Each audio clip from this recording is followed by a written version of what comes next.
चले कि pope Francis पर किए गए केरल कांग्रेस के ट्वीट पर बवाल मच गया है। तो केरल कांग्रेस ने फिर एक पोस्ट कर माफी मांगी है और कहा है कि किसी भी धर्म का तिरस्कार करना कांग्रेस की परंपरा नहीं।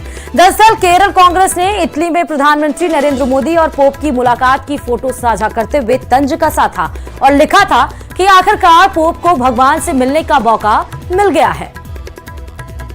तो कांग्रेस केरल की तरफ से ये tweet, finally the Pope got a chance to meet God, यानी कि पोप को भगवान से मिलने का मौका आखिरकार मिल गया है। और फिर केरल की तरफ से सफाई आई, यानी कि कांग्रेस की तरफ से, कि कांग्रेस किसी भी धर्म के बारे में ऐसी मानसिकता नहीं रखती है, किसी भी धर्म का अपमान करना हमारी परंपरा नहीं है। सफाई दी गई है। 3 तस्वीरें भी हम आपको दिखा रहे हैं। इटली में G7 समिट में सम्मिलित होने के लिए प्रधानमंत्री गए थे, तो तब उन्होंने इटली में पोप से मुलाकात की थी, जिस पर विवाद छिड़ गया। केरल कांग्रेस की तरफ से ट्वीट किया गया कि आखिरकार पोप को भगवान से मिलने का मौका मिला। फिर केरल कांग्रेस में इस पर माफीनामा मांगा। फिर बीजेपी की तरफ से इस पर रिएक्शन आया। फिर सोनिया गांधी और राहुल गांधी पर हमला भी इस मुद्दे पर किया गया।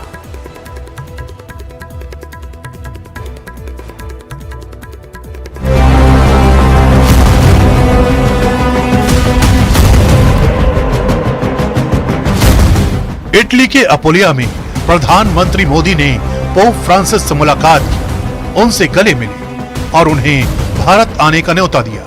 लेकिन भारत में इस मुलाकात को सियासत का हथकंडा बना लिया गया। केरल कांग्रेस ने इस मुलाकात पर तंज कसने के लिए सोशल मीडिया साइट एक्स पर एक पोस्ट किया, बाकायदा मोदी और पोप की मुलाकात की फोटो के साथ। केरल कांग्रेस ने लिखा कि आखिरकार पोप को भगवान से मिलने का मौका मिला और इसके साथ हंसने वाली एक इमोजी भी लगा दी। केरल कांग्रेस का ये तंज कुछ ही घंटों बाद पूरी की पूरी कांग्रेस के लिए गले की फांस बन गया। विपक्षी दल का ये तंज सिर्फ मोदी पर नहीं था, बल्कि इसमें पोप फ्रांसिस का नाम शामिल था, जो ईसाई धर्म के सबसे बड़े धर्मगुरु हैं और जिनका अपमान ईसाई धर्म का अपमान माना जाता है। बीजेपी ने इसी पर कांग्रेस पर एक के बाद एक हमला बोलना शुरू कर दिया। केरल बीजेपी के महासचिव और मोदी मंत्रिमंडल में मंत्री जॉर्ज कुरियन ने एक्स पर पोस्ट करते हुए कहा, कांग्रेस के इस ट्वीट में प्रधानमंत्री मोदी की तुलना भगवान ईसा मसीह से की गई है। ये बिल्कुल अनुचित है और ईसाई समुदाय का अपमान है। जो ईसा मसीह को मानते हैं, ये शर्मनाक है कि कांग्रेस इस स्तर तक पहुंच गई है।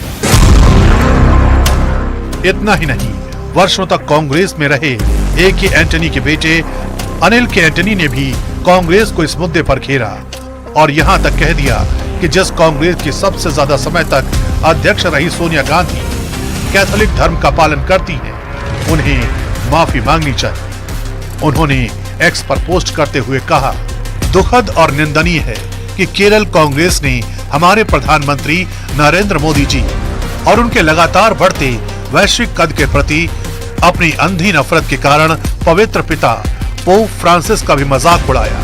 कांग्रेस संसदीय दल के अध्यक्ष श्रीमती सोनिया गांधी के नेतृत्व में, जो एक कैथोलिक के रूप में जानी जाती हैं, उन्हें माफी मांगनी चाहिए। बीजेपी ने इस मसले पर राहुल गांधी को भी घेर लिया और ये सवाल खड़ा किया कि क्या यह पोस्ट राहुल गांधी के कहने पर किया गया। बीजेपी के अजय आलोक ने एक्स पर पोस्ट करते हुए कहा, अभी से अगले 5 साल तक ये झंडा मुसलमान पटाओ और अपना बनाओ रहेगा। जब हिंदुओं की फिक्र ही नहीं, तो ईसाई को कौन पूछता है? क्यों?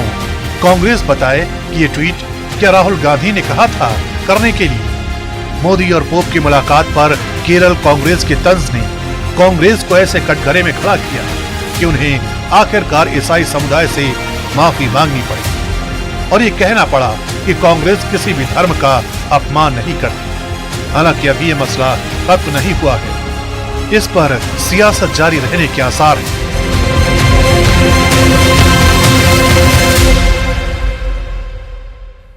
और चलिए अब बात करते हैं, सिक्किम में भारी बारिश और जमीन खिसकने के दौर शुरू हो चुका है।